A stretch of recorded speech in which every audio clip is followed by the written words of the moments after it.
study of public policy and administration, the precursor to the La Follette School of Public Affairs. She also did work toward a doctorate at UW-Madison.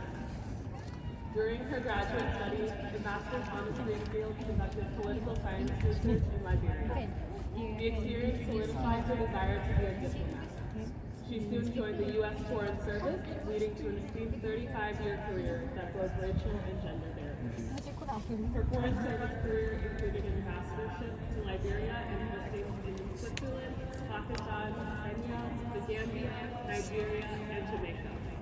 From 2013 to 2017, she served as the Assistant Secretary for African Affairs.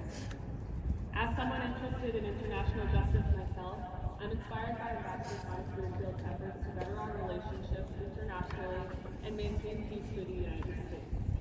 This is by no means an easy task, but seeing the success of Ambassador Thomas Greenfield's humanitarian efforts inspires me to continue my own pursuits in my health equity career. Candidates may be seated.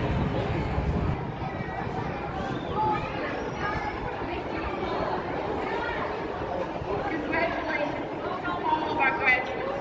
Thank you to all family members and friends whose support and encouragement has made this proud day possible. Best wishes to each and every one of you, and on Wisconsin.